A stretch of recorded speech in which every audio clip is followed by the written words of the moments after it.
Chandler, man, I'm going to throw you some softballs, okay? All right. What's your favorite? Yeah, what's your favorite meal to stay in shape? I had Chick-fil-A for breakfast. I think my favorite meal to stay in shape, and this is controversial, but people say you can't outwork a bad diet. I try to work out like multiple hours a day so I can just eat whatever I want. So honestly, I like to eat beef and I like to eat steak, and whatever else comes on the side of that, it doesn't really matter. That's not controversial. That's weak. Well, but what I'm saying is, hey, a question. Right, what do you eat to stay in shape? Meat. Okay. Okay. I eat. So for breakfast, I'll go through my weekend. I had a triple cheeseburger with fries. I had a double cheeseburger with fries. I had Chick-fil-A for breakfast this morning, and then I'm going to eat steak for dinner. So you can outwork a bad diet. Man, you should start your own channel, How to Outwork a Bad Diet. Caveat. How old are you, Chandler? I'm 25. Okay, thank you. All right. So that obviously, but I did wrestle. So I wrestled in college, and literally cutting weight, all we would do is we'd work out more so we could eat more. That's like that was the rule of thumb. Yeah, I completely understand that. All right. Here's the last softball. Donald Trump, Joe Biden, Barack Obama, murder, marry, fuck. Go. Oh, dude. I think I would, I think Obama would probably be a great lover, you know? What a great answer. He cares. He seems to care. You definitely, you know, I think Trump would be funny to kill. You know, the Gillis skit. The Gillis skit. Yeah, this Gillis skit. It's just I can't go across that. And then, you know, I can't even say what I want to say about Joe, but you know, if someone's going to be obedient, it's going to be Joe. Yeah. Oh, that's good. I like how you broke that down. Yeah. All right, man. They say those who can't do teach. Same can be said to be true of real estate coaches. So tell me why you consider your coaching different. Yeah, well, I guess like one, I've done over 300 deals in 4 years. So that's like, I've definitely done the business. You know, I think there's that saying is a saying because most of the time, like the greatest coaches aren't the greatest players. And if, you know, I've gone and had the best wrestlers or best baseball players try to teach me how to do it. Like I've worked with guys who have been in the pros, been on the world team trials for wrestling. And then like they try to break down how they do it, but they're just so naturally talented that when they try to tell you like, hey, this is how I like did it. It doesn't make any sense because they're just like, you ask them how they did it and they're like, I don't really know. I'm just like super fucking gifted. So that doesn't help at all. But what I found be the best is find someone who's like tier 2. Like kind of like I think of a B-list celebrity who had to like work really hard to get there, and then ask them how they did it. And that's going to be the person who can help coach you to the next level. So I was never like the best wholesaler. Obviously like we did around 3 million a year. The best people were doing 6 to 10. So I would consider us a tier 2 type of person. And we had to work really hard to get there. And we were super young and had no resources when we started. But you're still doing it, right? So right now I'm actually only full-time doing coaching. Right okay. How long since your last deal? Since since I've actually like done a deal, it's been a while because I had a team doing it. Since I've done a deal, like probably 3 years. Well, hold on. A team is still you, right? Is it your team? Yeah. So I guess technically I'm doing deals. Yeah. I mean, it's been a long time since we scooped poop off the ground, but we used to scoop poop off the ground at our apartments. So we have a team doing that now. But so you're still buying stuff? Personally, no. So I had a business partnership breakup, and now I'm no longer. Technically, my team is no longer like I built the team. They're doing deals. Partners doing that. I'm doing education. Okay. So yeah.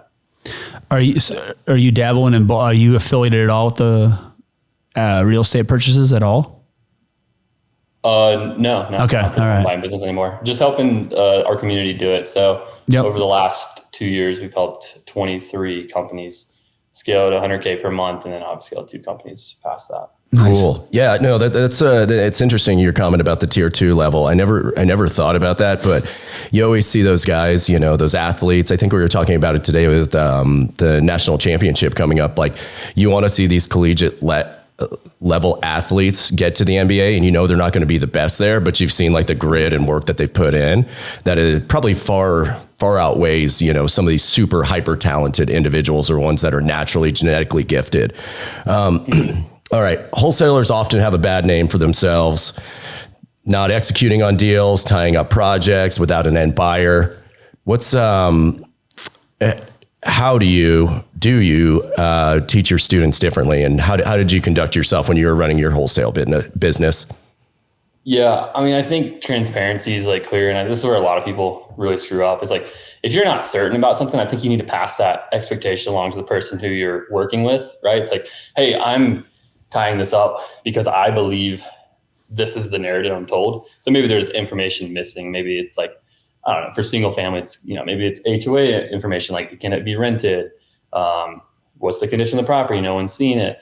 Like, all those variables are like missing in the play. So like, we frame that as like, that's like, hey, a variable we don't know about. And like, if those things come up and aren't what me and you, seller and buyer, both assume, then like things might change. And so like, just being super clear about like what variables might change the transaction is really important for us. And then having clear communication throughout the process. So for example, like if we were to get a deal under contract with someone, we're going to like tell them like, hey, because at the end of the day, like unless you're a huge home buying business, you don't have like a central underwriting department in most single family businesses. If you're doing 5, 6, 7 million a year, you can have those economies of scale. But if you're doing like, let's just say like $600K a year, you might have an acquisitions guy, you might have a dispo guy who they both are like working separately. And maybe you're looking at most of the deals, but let's just say you can't look at a deal for whatever reason, and the acquisitions person locks it up. It's too high. Sometimes that happens and it gets passed on to the dispo department. And let's just say that for whatever reason, acquisitions guy locked it up too high. Let's just say he locked it up at a price where we're going to make zero money or we're going to lose money on the deal. Then it's very straightforward and basic on the back end. Like, we just have to reset the expectations with the seller of like, hey, here's the way this transaction looks. Like right now, like this just looks pretty uncertain for how the transaction is going to transpire at the $300,000 number. What I can do is like, and we just give them a couple options. We can try it, and I'll get as close to 300K as I possibly can. And we can talk about that. We can cancel now, shake hands, go separate ways, or whatever. I mean, that's the way I look at it. I'm not a person who I want to come back and like just a day before closing, be like, yeah, we got to be way lower. We just got to cancel because we held it for 30 days and didn't do anything. I actually was a victim of that. We are a victim, not a victim, but victim. I had that same thing happen. Typical 25-year-old. Dude, just out here. Woe is me, dude. Woe is me. But we had a 245 acre parcel that we were trying to do a subdivide on and sell it to developer. Had under contract for 1.55, and we're selling it for like 1.7. So it wasn't like a huge deal. Like we probably could have sold it for more. Probably could have gotten a little cheaper. It was the first time we were ever doing this. But anyways, we found a really good developer after cold calling tons of people. His name's he's in Georgia. They developed like 50,000 units. Like, they're pretty legit developers. And we went on a 30-day due diligence period. Seller, we had like a 60-day due diligence period. What happened? The developer didn't do anything during his due diligence. Like, oh, we're too busy, we can't take this on. I'm like, dude, like, what the heck? Yeah. Come on, bro. Like, but so like it sucks. But like, the only thing we can do is we can just like tell the seller like the situation, like what happened. Like, hey, we told you we were going to work with the developer. Here's what happened with the developer. It's not going to work out.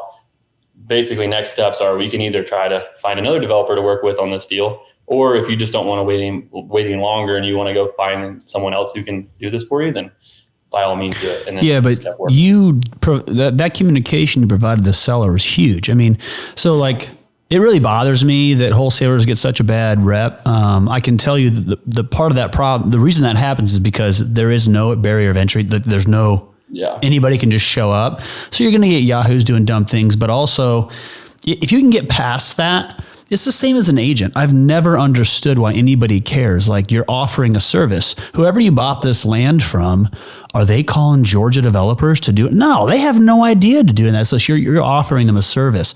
I just think it's a bunch of agents who are bad at their jobs, and a lot of them are. And so they're like, oh, these wholesalers are stealing our deals. And it's like, well, it's because you're not good at your job. I mean, they're good at what they're doing. Like, just get off their back. They do no sales training. So it's like, I mean, we wholesale all our deals in MLS. So we, like 80% of our deals. No. Because 95% of all our deals would go in MLS, because we had wholesale about 40%. and do the like novations on 60%. And wholesale the occasional one out like but it's or something like that. It's all those guys that they don't. I'm sorry, man. Negotiate. No, Yeah. you're good, bro. They just don't know how to negotiate. Like you can get an extra. We were averaging an extra $15,000 from their initial offer, from what they sent to us to like what we finally signed with them on every single deal. Yeah, but that's why you're good at what you do. I'm actually saying the reason wholesalers get a bad rep is because there are those 5 or 10% of them that they're around. There was a guy in Omaha here who was locking up multifamily, but never closing. And so it threw the whole thing off because Omaha's relatively small. And so it's like this same person kept getting the contracts, and all of us are like, first off, how are they getting a contract? How are they can make it work at those numbers? And come to find out 60, 90, 120 days later, they'd never close. And talk about throwing off the whole flow of kind of like what's going on, what are actual purchase rates, what should we be doing here? So that it's those wholesalers that give the rest of them. But if you were to go high level and just grade real estate agents, you're going to have just as many percentage of real estate agents who are bad as they're all wholesalers. It's all a bell curve. Exactly. I mean, life is a bell curve, in my opinion. Yeah, I'm on team wholesale. Yeah, absolutely. So we got to hang out in Colorado, and I got to meet some of your students and then go speak at an event, and really impressive group of guys, and that's why I wanted to have you on here. That's why I wanted to ask you those initial questions, because I knew you'd handle them well. If you were, at the bottom of the bell curve, I think you would have fumbled your way through those. Bro, okay, the best way I like to describe the bell curve is like, imagine someone with like a 130 IQ and like the difference between like average, and then go the other way down to 70. Yeah. Like that's like how I like to think of the bell curve. That is incredibly true. Incredibly true. And then there's... So keep going. Sorry. No, that's perfect.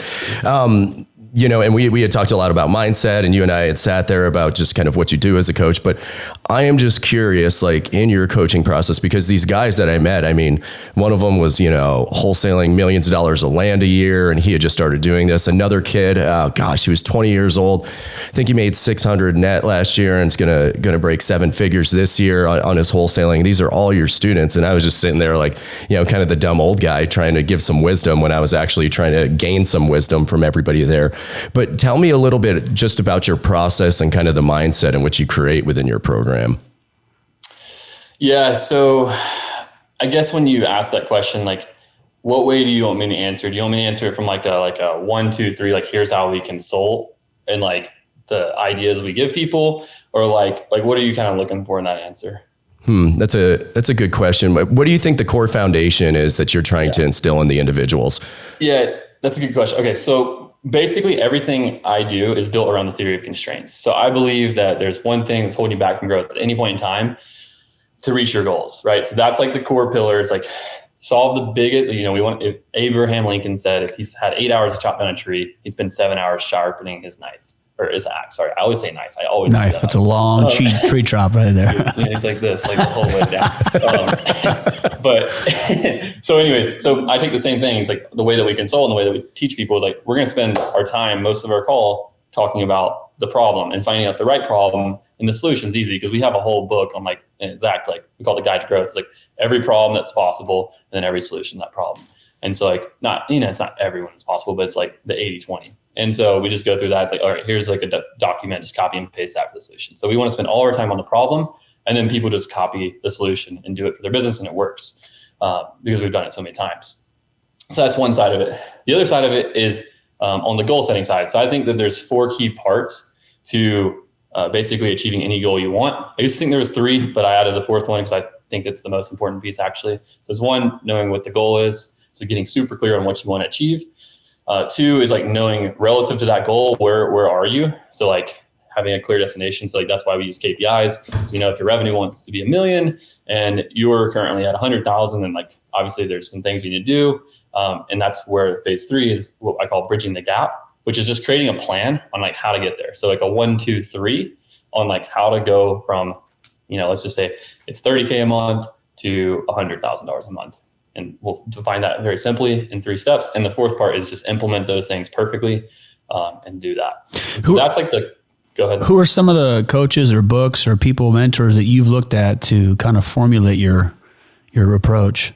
So I've been blessed to have a lot of great mentors throughout my life. The first mentor I had that was like really, really impactful on the way that I view this. And like, I didn't learn this until looking back on it, probably like a couple years after high school. But my wrestling coach, so I started wrestling my freshman year of high school, and I told him, my coach, I was like, hey, dude, I want to win state. Like, I want to be a state champ.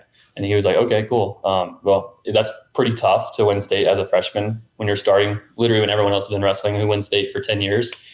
So he told me exactly what he thought I should do, because he'd won state 3 times when he was in high school. And he said, do this, this, and this. And if you do that every single time, every single day, every single week, every single month, then come your senior year, you'll have a really good shot at winning. And that's what I did. And then I won state, and I was like, oh, wow. Like, So my thought was like, I learned from that. Let me find someone who's done exactly what I want to do, and then just ask them how they would do it if they're in my shoes, and give them the context they need to know what my shoes look like. And then they build the plan, they build the bridge for me, and then I just implement it. That's literally all I did. So I realized like, oh shoot, like that worked for me in high school. Let's try that again in business. So we did sales training and a couple different types of mentorships that were like more group focused. And then we joined this mastermind called Collective Genius. And we found a guy in there who was doing like $1 million a month. At the time, we were doing about 150. We did like 1.8 that year. And his name, or I guess his name's Ran, but not that it matters. But he was doing $1 million a month. And we were like, hey, dude, like, do you coach people? And he's like, no. And we're like, will you coach us? And he's like, sure. So we paid him like a very, very cheap rate, $3,000 a month for like 3 hours, and like $1,000 an hour. Worked for him for 2 years. And I mean, that just alone was fucking huge. We paid, I mean, I probably spent at this point, like, I don't know, we probably spent like $400,000 on coaching or so over the last 4 years. Like, I don't know, just like for me, it's like the more things I can learn from people, the better. I mean, I paid a guy $40,000 to just be a part of a group coaching program in the information bit space. And like one call was this guy, Billy Genius Marketing, who I'm sure a lot of you guys know. He did an 1.5 hour long presentation for the group. I watched the presentation 3 times, and I guarantee that presentation is going to make me like $1 million over the next like 12 to 18 months. Like, it's very, very straightforward. It's just like going to copy and paste exactly what he did. But because it's like, you got to spend, it's like marketing. It's like timing the game is better than like trying to time the market. Like, timing the market's bad, but if you just always are in the market, then you're going to have good things happen to you. It's like doing deals. If you do 10 deals, one of those deals is going to be a banger. If you do 20 deals, one of those deals is going to be a banger deal, like 6-figure deal. That's going to change your life. And so that's how I do education too. It's like, if you just keep spending the money, the ROI is going to be super exponential. So yeah, that's kind of my thought process. No, it's similar to people trying to time the market. Back to your point of, I can't wait till the market gets bad, prices start going down. Well, those individuals that were hoping for this point in time are not doing anything because the market's really difficult. Capital's really difficult. The banks have pulled back a lot. Deals are just hard to put together. There's less properties on the market because of that, because sellers aren't wanting to sell at a discounted rate. And the ones that are, you need the capital and you need those banking relationships. And if you haven't built up those banking relationships, then it's really difficult to get in the game. So to your point, timing the market is, in my opinion, a terrible idea. Get the skills. For sure. Yeah. But yeah, generally speaking, like the way that I kind of like approach building my mindset of like, how do I want to, like, the thing I've mastered like in my life, and I look back on it, like, if you're asking me like, what's your special, unique ability? I would never say like, oh, it's not sales. It's not like relationship building. It's like none of these things. I feel like the thing that I'm like the greatest at is getting to become in the top % of the bell curve, like way above average, extremely quickly from no experience. I've done that time and time again, my entire life. Everything I've ever done, I've been above average and a faster pace than anyone I've ever met. There's obviously some people who are better. That's what I feel like my natural ability is, because whenever I start doing something. So for example, I started rock climbing a year and a month ago. And I went from like not knowing anything, and like literally all I did was just like watch YouTube videos on it and like practice rock climbing. And I'd go like 3 or 4 times a week. I do like all the workouts. I just like get obsessed, and I just like do it until I become above average. And I'm like, okay, like I'm good now. I did this like in a year. I get way above average in a year. I can like go do something else or direct that focus somewhere different, or just keep doing it until I want to keep going. But that's like, I just wanted to break down like, how did I like get very good very fast and like replicate that in other people. So what do you do for, and you kind of have explained it, but if you want to learn the next thing, what is your process for doing that? So say you do want to get into apartment investing, or you want to get into buying businesses or whatever. How would you break down that process? Yeah. So if I was to, let's just say buying businesses, right? Because it's kind of multifamily, it's definitely different. There's real estate side of it, but you're still buying a business technically. So if I was like to get into buying businesses, the first thing I want to start doing is like educating myself with like what's possible. I want to get very clear with like what I want to accomplish when I start buying businesses. Because you can go and buy Cody Sanchez model and go buy car washes and, all the different like, boring business is what she calls it. Or you could go and buy tech businesses. You could go and buy online service. Like there's a million different things to do. So I would go and try to figure out like, what's your goal? And like, what are you trying to accomplish by buying businesses? Like what problem are you trying to solve? And I get super clear on that because I want to know like, again, step one is get super clear with what goal you're trying to solve. And then step two is figure out where you're at relative to that goal. So, okay. So now if I know, hey, I want to buy cash flowing businesses that are super stable, and provide a lot of reoccurring revenue that I'm never going to have to really worry about fluctuations in the market because they're, pretty recession proof. They're very consistent, whatever it is. Let's say that's the example. Then that's my goal. It's my North Star. Then everything I'm going to do is going to be trying to figure out like, how do I get from where I'm at right now? So I get very clear on where I'm at. Like right now I have an online service business. Right now, I don't I don't have any, like, do I have reoccurring revenue? Yes, no. How much more do I need? Like, are there things I need to do in order to start to do that? Do I need to raise funds? Like, what do I need from where I'm at right now to start buying businesses that produce consistent cash flow? And then I will start making a plan for what I think is most important. And then now I have the plan. Do I know how to do 1, 2, 3? No, I don't know how to do any of that. All right. So let me go and find some people who have done this or do know how to do this because I've built a very strong network and I'm pretty much one call away from almost anything I need.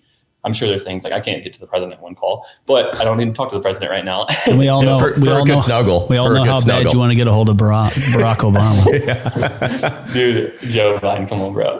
No, I want to get a hold of Joe. I'm just kidding. Guys, do not take that out of